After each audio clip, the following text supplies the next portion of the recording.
Welcome everyone. Good to see you all for another reading stream. Tonight is only going to be one chapter. It's only about 12 pages long. But I chose to simply read chapter 10 and not go straight into the second half of Return of the King, because if you've been following along with me in the previous reading streams, you'll have noticed, especially in the Two Towers and onto through Return of the King, is the way Tolkien sets it up. The first half focuses on one element of the group, or like one half of the group basically. So you have Two Towers beginning, focusing on Aragorn, Legolas, Gimli, finding Gandalf, and so forth basically. And then it goes to Frodo and Sam's perspective on their journey to Mordor. Same with Return of the King basically. We're going to be finishing the perspective from the or at least finishing the story, at least from the perspective of Aragorn, Legolas, Gimli, Rohirrim, Gondorians, Gandalf, and so forth tonight, and then beginning either Thursday or Friday, depending on how I feel on Thanksgiving, going through the rest of the story from Frodo and Sam's perspective, like what's happening with them on their journey to Mordor, basically. So that's why it's only going to be one chapter tonight. But welcome everyone. Good to see you all. So I will basically jump right into it because I'm pretty sure most people are busy this week with Thanksgiving coming up. I know I am, because we're having Thanksgiving at our house, and that's going to be at least tomorrow, and into at least into Thursday's meal. It's going to be pretty chaotic. Like I said, we'll see how I feel Thursday. If I feel up to it Thursday, I will do the reading stream Thursday. If not, then I'll do a gaming stream Thursday evening and the reading stream Friday. But I still might do it that way regardless, because my siblings were talking about doing a siblings hangout via online gaming Friday evening. So if I do my gaming stream Thursday and the reading stream Friday, I would still be able to do the reading stream as well as hang out with my siblings afterwards. So we'll see. But anyway, chapter 10. So, Battle of Pelennor Fields has ended. The Witch King is dead. Those who are afflicted, particularly by the Witch King, are healing within the houses of healing, as well as those wounded in the battle. And now we find at least this part of our group, along with basically the mix of Rohirrim and Gondorians, going to the Black Gate, if anything, just to buy Frodo and Sam time. They're going not in any hopes of winning, but to draw the enemy's attention. So, chapter 10, the Black Gate opens. Okay, so sit back and enjoy. 2 days later, the army of the West was all assembled on the Pelennor. The host of orcs and Easterlings had turned back out of Anorion, but harried and scattered by the Rohirrim, they had broken and fled, with little fighting towards Cer Andros. And with that threat destroyed and new strength arriving out of the south, the city was as well manned as might be. Scouts reported that no enemies remained upon the roads east as far as the crossroads of the fallen king. All now was ready for the last throw. Legolas and Gimli were to ride again together in the company of Aragorn and Gandalf, who went in the van with the Dunedain and the sons of Elrond, but Merry, to his shame, was not to go with them. "You are not fit for such a journey," said Aragorn, "but do not be ashamed. If you do no more in this war, you have already earned great honor. Peregrine shall go and represent the Shire folk, and do not grudge him his chance of herald, for though he has done as well as his fortune allowed him, he has yet to match your deed. But in truth, all now are in like danger. Though it may be our part to find a bitter end before the gate of Mordor, if we do so, then you will come also to a last stand, either here or wherever the black tide overtakes you. Farewell." And so despondently, Merry now stood and watched the mustering of the army. Fergal was with them, and he also was downcast, for his father was to march leading a company of the men of the city. He could not rejoin the guard until his case was judged. In that same company, Pippin was also to go, as a soldier of Gondor. Merry could see him not far off, a small but upright figure among the tall men of Minas Tirith. At last the trumpets rang, and the army began to move. Troop by troop and company by company, they wheeled and went off eastward, and long after they had passed away out of sight down the great road to the causeway, Merry stood there. The last glint of the morning sun on spear and helm twinkled and was lost, and still he remained with bowed head and heavy heart, feeling friendless and alone. Everyone that he cared for had gone away into the gloom that hung over the distant eastern sky, and little hope at all was left in his heart that he would ever see any of them again. As if recalled by his mood of despair, the pain in his arm returned, and he felt weak and old, and the sunlight seemed thin. He was roused by the touch of Burgle's hand. "Come, Master Parian," said the lad. "You are still in pain, I see. I will help you back to the healers, but do not fear. They will come back. The men of Minas Tirith will never be overcome. And now they have the Lord Elfstone, and Baragond of the guard too." Ere noon, the army came to Osgiliath. There, all the workers and craftsmen that could be spared were busy. Some were strengthening the ferries and boat bridges that the enemy had made, and in part destroyed when they fled. Some gathered stores and booty, and others on the eastern side across the river were throwing up hasty works of defense. The vanguard passed on through the ruins of Old Gondor, and over the wide river, and on up the long straight road that in the high days had been made to run from the fair tower of the sun to the tall tower of the moon, which now is Minas Morgul, in its accursed vale. 5 miles beyond Osgiliath they halted, ending their first day's march. But the horsemen pressed on, and ere evening they came to the crossroads and the great ring of trees, and all was silent. No sign of an enemy had they seen, no cry or call had been heard. No shaft had sped from rock or thicket by the way. Yet ever as they went forward, they felt the watchfulness of the land increase. Tree and stone, blade and leaf were listening. The darkness had been dispelled, and far away westward sunset was on the Vale of Anduin, and the white peaks of the mountains blushed in the blue air, but a shadow and a gloom brooded upon the Ethel Duath. Then Aragorn set trumpeters at each of the 4 roads that ran into the ring of trees, and they blew a great fanfare, and the heralds cried aloud, "The lords of Gondor have returned, and all this land that is theirs they take back." The hideous orc head that was set upon the carven figure was cast down and broken into pieces, and the old king's head was raised and set in its place once more, still crowned with white and golden flowers, and men labored to wash and pare away all the foul scrawls that orcs had put upon the stone. Now in their debate some had counseled that Minas Morgul should first be assailed, and if they might take it, it should be utterly destroyed. "And maybe," said Imrahil, "the road that leads thence to the pass above will prove an easier way of assault upon the Dark Lord than his northern gates."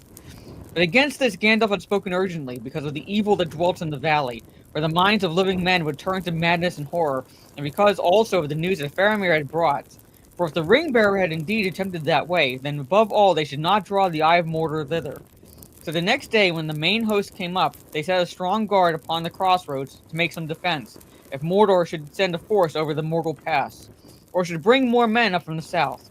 For that guard they chose mostly archers who knew the ways of Ithilien, and would lie in the woods and slopes about the meeting of the ways.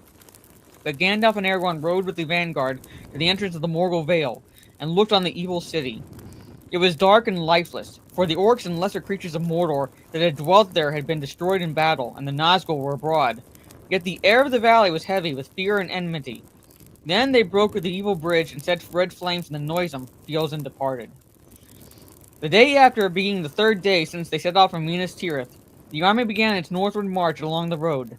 It was some 100 miles by that way from the crossroads to the Morannon, and what might befall them before they came so far none knew.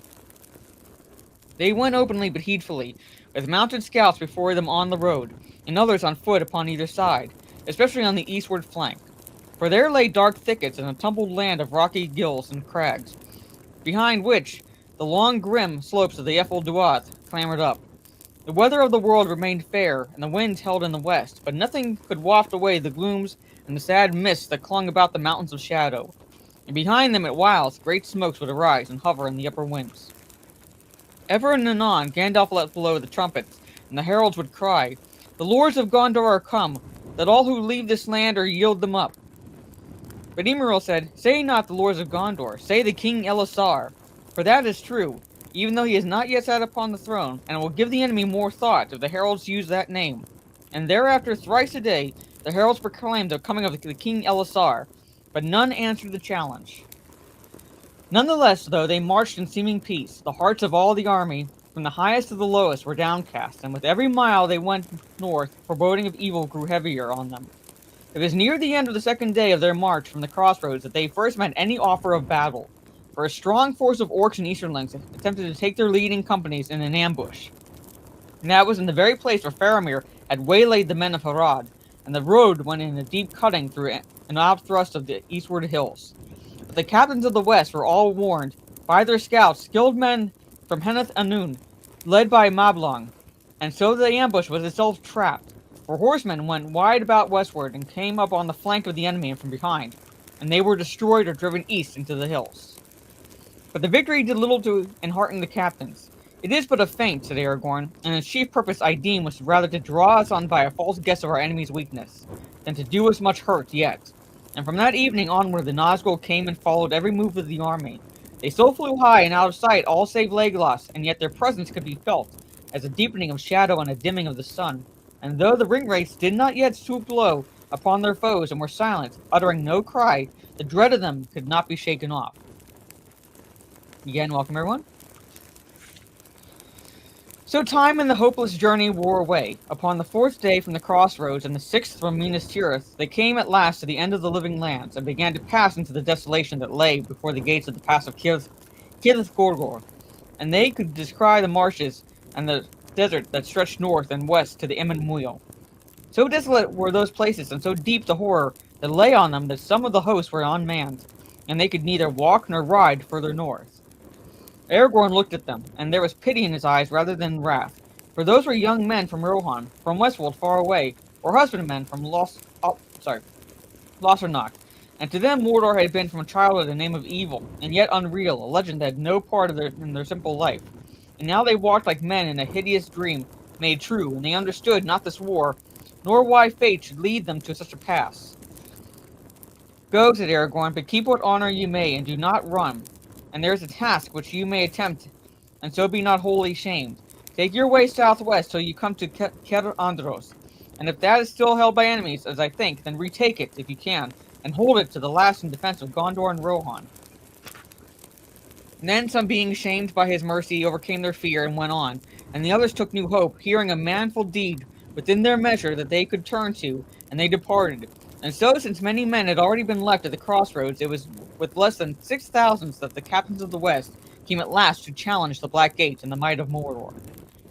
They advanced now slowly, expecting at every hour some answer to their challenge, and they drew together, since it was but a waste of men to send out scouts or small parties from the main host.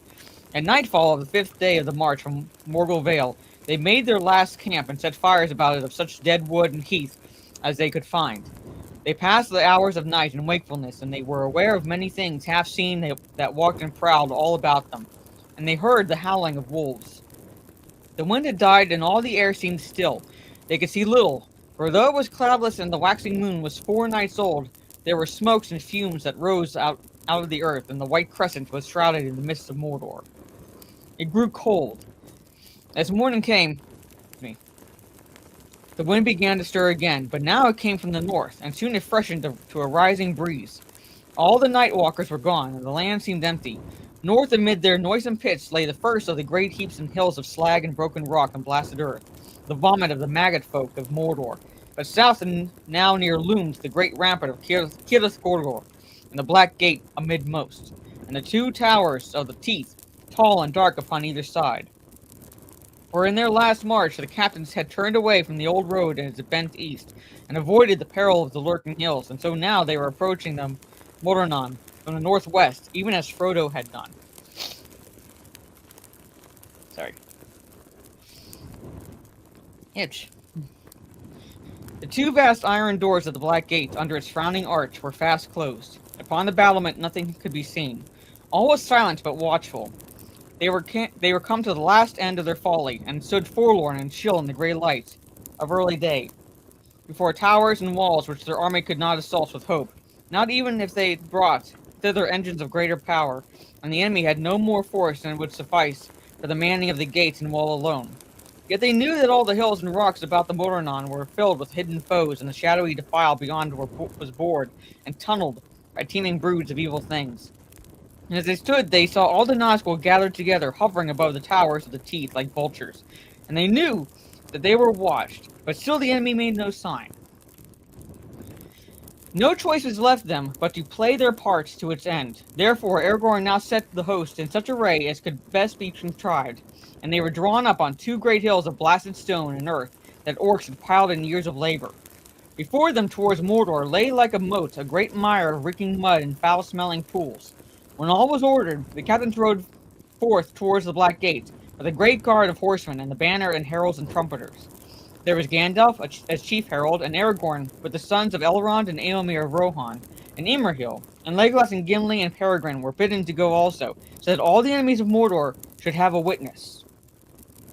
They came within a cry of Morannon, and unfurled the banner, and blew upon their trumpets, and the heralds stood out and sent their voices up over the battlement of Mordor.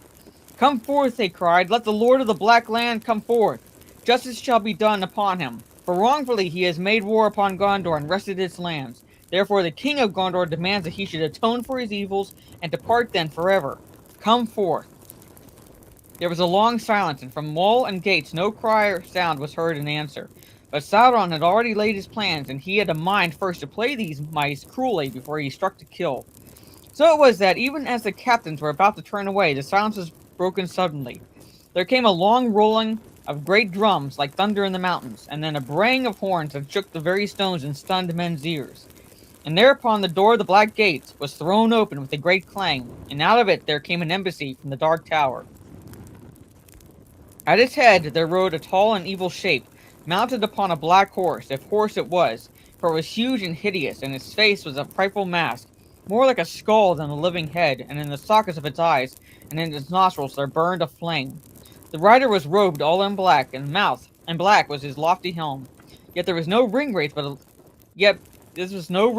a living man. The lieutenant of the Tower of Barad-dûr he was, and his name is remembered in no tale, for he himself had forgotten it, and he said, I am the mouth of Sauron. But it is told that he was a renegade, who came of the race of those that are named the Black Númenóreans. For they established their dwellings in Middle-earth during the years of Sauron's domination, and they worshipped him, being enamored of evil knowledge. And he entered the service of the Dark Tower when he first arose again. And because of his cunning, he grew ever higher in the Lord's favor, and he learned great sorcery, and knew much of the mind of Sauron, and he was more cruel than any orc. He it was that now rode out, and with him came only a small company of black harnessed soldiery, and a single banner, black but bearing on it in red the evil eye. Yes, yep. Obviously racist because it's black, so. And no, Black Númenórean does not refer to skin color. Alright, so before the leftists come in and go, oh, obviously that means they were black. No, just it's not referring to skin.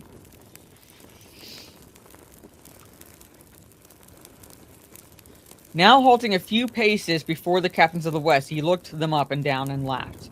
Is there anyone in this rout with authority to treat with me, he asked, or indeed with wit to understand me? Not thou, at least, he mocked, turning to Aragorn with scorn. It needs more to make a king than a piece of elvish glass or a rabble such as this. Why, any brigand of the hills can show as good a following. Aragorn said naught in answer, but he took the other's eye and held it, and for a moment they strove thus, but soon, though Aragorn did not stir nor move, hand to weapon, the other quailed and gave back as if menaced with a blow. I am a herald and ambassador, and may not be assailed, he cried. Where such laws hold, said Gandalf, it is also the custom for ambassadors to use less insolence. But no one has threatened you. You have naught to fear from us, until your errand is done, but unless your master has come to new wisdom, then with all his servants you will be in great peril. So, said the messenger, then thou art the spokesman, old greybeard? Have we not heard of thee at whiles and thy wanderings, ever hatching plots of mischief at a safe distance? For this time thou hast struck out thy nose too far, Master Gandalf, and thou shalt see what comes to him who sets his foolish webs before the feet of Sauron the Great. I have tokens that I was bidden to show to thee in special, if thou shouldst dare to come. He signed to one of his guards, and he came forward bearing a bundle swathed in black clothes.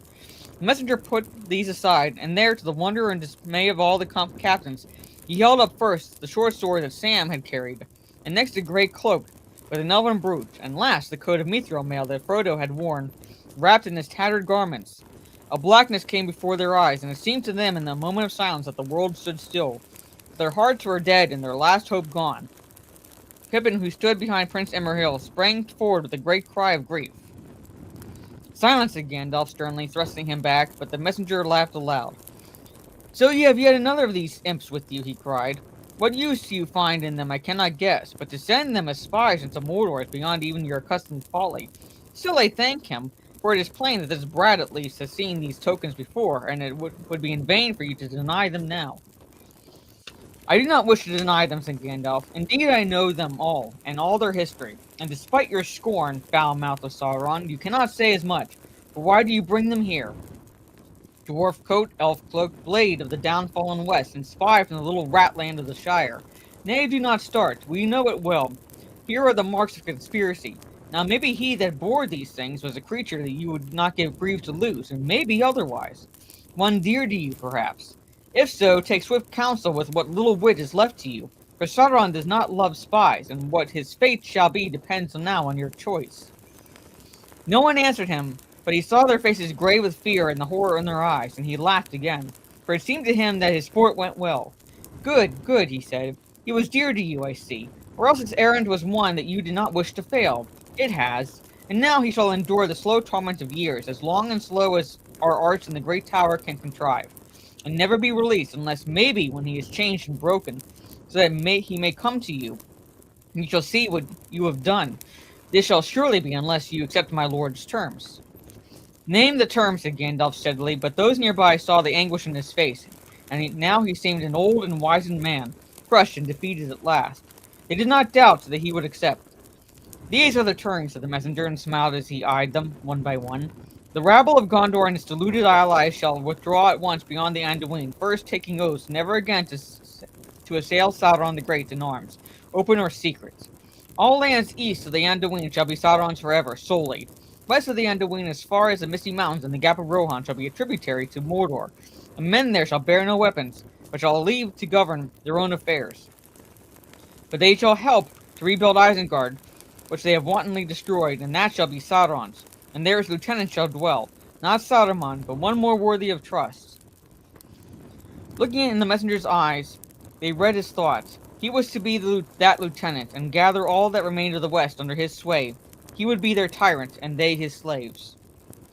But Gandalf said, "This is much to demand for the delivery of one servant, that your master should receive in exchange what he must else fight away many a war to gain. Or has the field of Gondor destroyed his hope in war, so that he falls to haggling? And if indeed we rated this prisoner so high, what surety have we that Sauron, the base master of treachery, will keep his part? Where is this prisoner? Let him be brought forth and yielded to us, and then we will consider these demands." It seemed then to Gandalf, intent, watching him as a man engaged in fencing with a deadly foe, that for the taking of a breath the messenger was at a loss, yet swiftly he laughed again.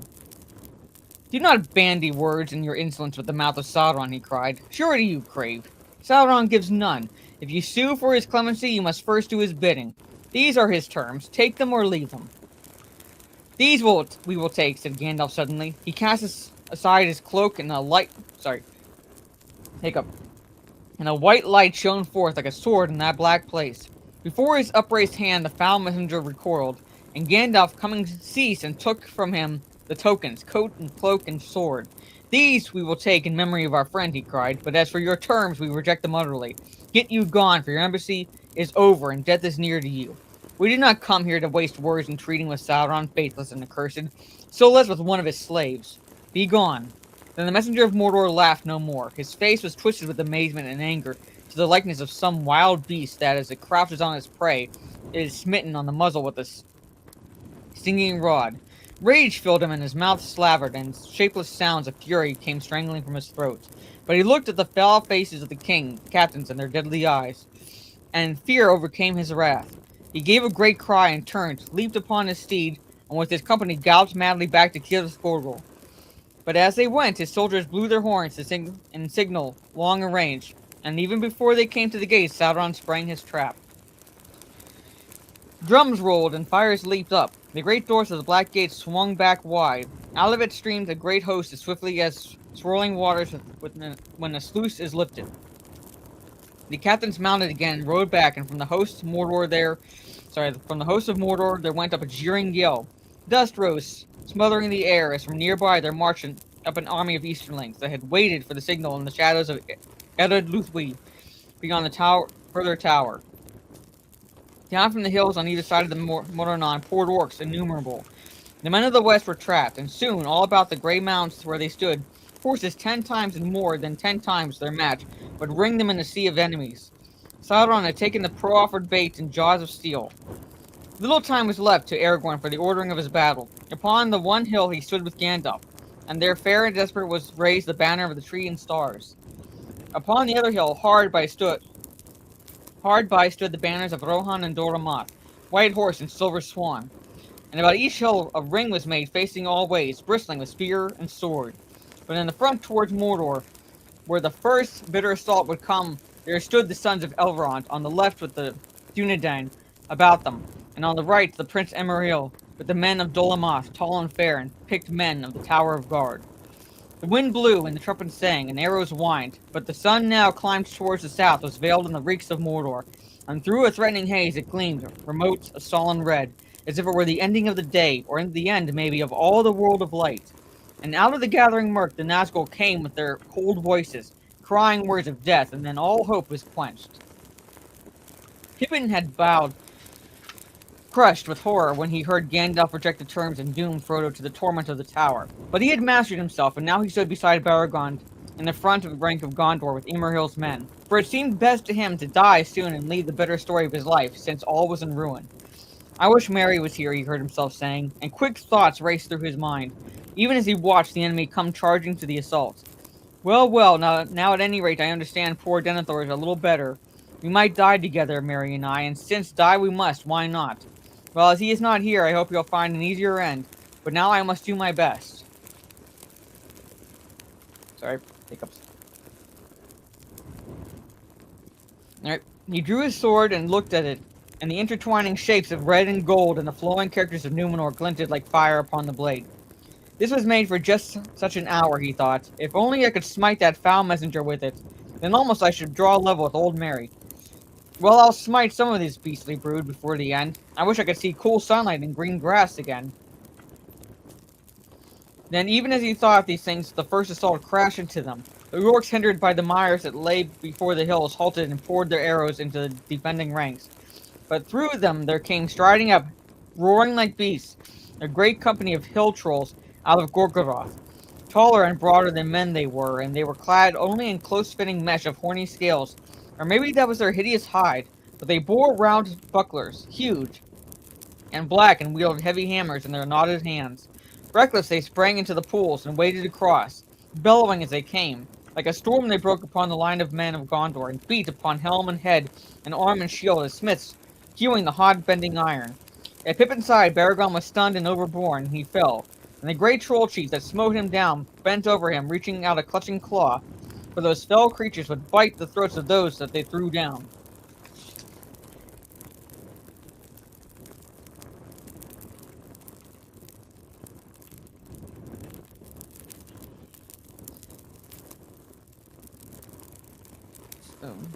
Well, you wouldn't want to do that, Mike.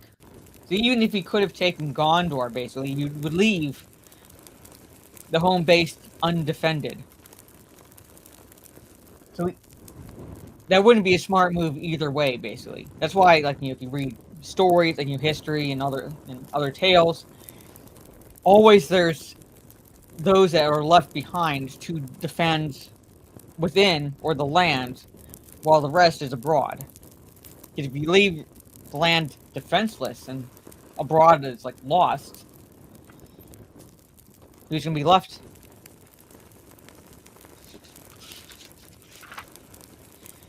Okay. Then Pippin stabbed upwards, and the written blade of Westernese pierced through the hide and went deep into the vitals of the troll, and his black blood came gushing out. He toppled forward and came crashing down like a falling rock, burying those beneath him. Blackness and stench and crushing pain came upon Pippin, and his mind fell away into a great darkness. So it ends as I guessed it would, he said, even as it fluttered away. And it laughed a little within him ere it fled. Almost gay it seemed to be, casting off at last all doubt and care and fear.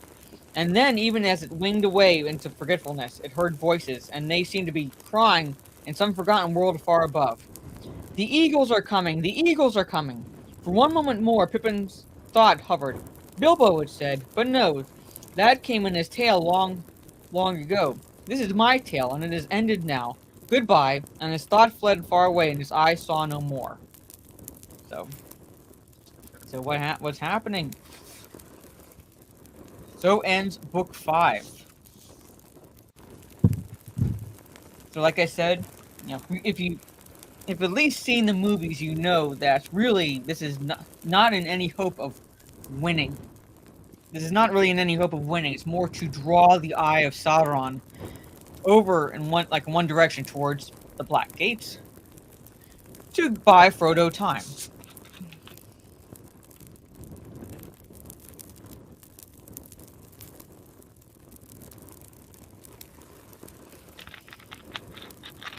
So, no, I did not see the trailer, Anthony. I've been busy pretty much all day.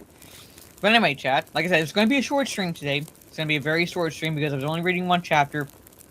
I wanted to end book 5, and simply that, rather than go straight into book 6, because like I said, one part is seen from the perspective of certain elements in the group. In this case, first part is Aragorn, Legolas, Gimli, Gandalf, Pippin, Merry, the Rohirrim, Gondorians, and so forth, and all the other characters. Next part, we'll be returning to where we left off with Sam and Frodo. Now, for those who do not remember, Sam thought Frodo dead because of their fight with Shelob, the spider. Alright, the Ungoliant, I should say. It's more shaped like a spider, but an Ungoliant. Thought Frodo dead, was wrong, and now he's in a position where he has to rescue Frodo. Okay, so that is it, ladies and gentlemen. That is it for at least book 5. Now, what I might end up doing, because I'm only planning on reading one chapter 1, next. Most likely, it'll be on Friday, about the same time, so that way I can do the reading stream and still be available for my siblings to do like a gaming stream in the evening. So what I'll most likely do will be a gaming stream Thursday evening, tryptophan aside. Probably one of my indie games, just so something that I don't really have to focus too much on. I don't have to concentrate too much on. At least on Thursday. Tomorrow, my plan is to play Borderlands. We're finally get back in playing Borderlands. At least do one Borderlands stream this week. So hopefully that'll be tomorrow. So tomorrow, Borderlands. Thursday, one of my indie games. I'll figure out which one I want to play. And then Friday this week will be the reading stream instead of Thursday, and then back to the normal schedule. The following week, basically.